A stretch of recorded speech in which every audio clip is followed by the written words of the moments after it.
Okay, आपको क्या करना है, ये एडीएल है। आपको यहाँ पे एडीएल का मतलब क्या होता है, एडीएल का मतलब होता है activity of daily living. Patient की डेली लिविंग एक्टिविटी आपको यहाँ पे डेली अपडेट करनी है। ठीक है, आप सबसे पहले इसमें हम लोग देखेंगे कि क्या क्या चीजें आपको इंक्लूड, क्या क्या चीजें आपको इसमें डालनी है। सबसे पहले है एम्बुलेशन। एम्बुलेशन का क्या, यहाँ पे क्या रेट देना है, पेशेंट की क्लीनलीनेस, पेशेंट की नीटनेस, पेशेंट का अनऑब्स्ट्रक्टिवनेस देखना है कि पेशेंट का जो इन्वायरमेंट है वो क्लीन है, पेशेंट नीट एंड क्लीन है या नहीं है, पेशेंट का कुछ ऐसा सराउंडिंग में कुछ ऐसा तो नहीं है जो पेशेंट को ऑब्स्ट्रक्ट कर सकता है। ठीक है, उसके बाद हमारा नेक्स्ट है बाथिंग। बाथिंग में पेशेंट खुद से नहा रहा है, पेशेंट को बेड पे कपड़े से साफ किया जा रहा है, या फिर पेशेंट को असिस्ट किया जा रहा है कि आप ऐसे करिए ऐसे करिए। ठीक है, उसके बाद है ड्रेसिंग। ड्रेसिंग में क्या है, ड्रेसिंग में है कि पेशेंट ड्रेस पहन रहा है। ठीक है, पेशेंट खुद से पहन रहा है, पेशेंट को असिस्ट कर रहे हैं, पेशेंट को आप सपोर्ट कर रहे हैं, या फिर पेशेंट को आप खुद से पहना रहे हैं। ठीक है, फिर है उसके बाद ईटिंग। ईटिंग में क्या है, ईटिंग में पेशेंट खुद से खा रहा है, पेशेंट अपने हाथ से खा रहा है, या फिर पेशेंट असिस्टेंट है, खुद केयरटेकर्स खिला रहे हैं। ठीक है, ग्रूमिंग। ग्रूमिंग में आपका आता है कि पेशेंट की एक्टिविटी, पेशेंट की ग्रूमिंग एक्टिविटी, जैसे कि पेशेंट से लड़के हैं बॉयज हैं तो शेविंग की हुई है, हेयर बालों में कंघी कर रहे हैं, ओरल केयर अच्छे से कर रहे हैं, ब्रश कर रहे हैं। ठीक है, नेल केयर अच्छे से कर रहे हैं, नेल कट है या नहीं है। ठीक है, ये सारी चीजें आपको ग्रूमिंग में पेशेंट की देखनी है कि पेशेंट खुद से कर रहे हैं या फिर आप उनको असिस्ट करवा रहे हैं, या फिर आप खुद से कर रहे हैं। ठीक है, उसके बाद है टॉयलेटिंग।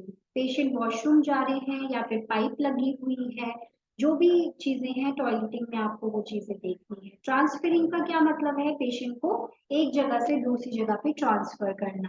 पेशेंट खुद से उठ के जा रहे हैं बेड से चेयर पे, या चेयर से बेड पे, या वॉक कर रहे हैं, या फिर आप उनको उठा रहे हैं, या फिर आप उनको सपोर्ट कर रहे हैं।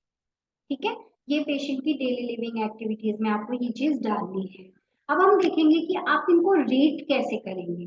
ठीक है, आप इनको रेट कैसे करेंगे, आप इनको रेटिंग देंगे 1 2 3 4 5 के बीच में।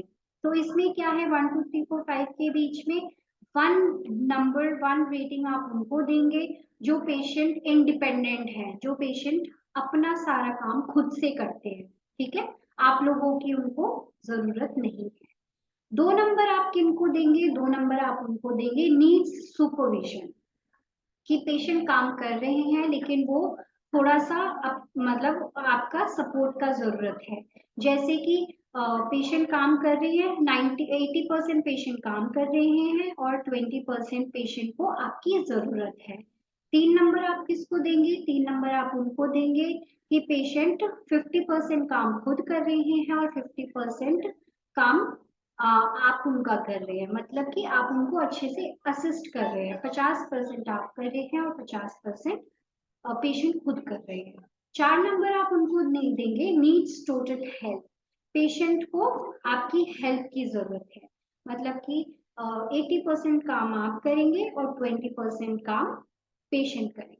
ठीक है, आप उनको असिस्ट करेंगे, आप उनको मतलब बोलेंगे, आप उनको अगर उनको हाथ उठाने में प्रॉब्लम है आप उनको सपोर्ट करेंगे, उनको उठने में प्रॉब्लम है आप उनको सहारा देके उठाएंगे। ठीक है, फिर 5 नंबर आप उनको देंगे जो पेशेंट के रेसिस्ट कर रहे हैं, पेशेंट बिल्कुल मना कर रहे हैं, या फिर पेशेंट खुद से कुछ नहीं कर सकते, 100% काम आपको करना है। आप ही उनको घुमाएंगे, आप ही उनको उठाएंगे, आप ही उनको बाथिंग कराएंगे, या फिर क्लीनिंग करेंगे, आप ही उनकी शेविंग करेंगे, आप ही उनको खाना खिलाएंगे, आप ही उनकी ड्रेसिंग कपड़े पहनाएंगे। ठीक है, ये सारी चीजें आपको करनी है।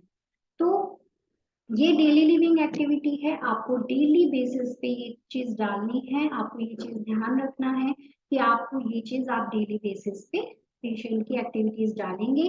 और जैसे ही आप ये एक्टिविटी डालेंगे हमें ये एक्टिविटी यहाँ पे अपडेट हो जाएगी हमारे पास, एक रिमाइंडर आ जाएगा कि आपने ये पेशेंट की डेली एक्टिविटीज डाली हैं, जिस जिसकी वजह से हम लोग भी पेशेंट को ट्रैक कर सकते हैं।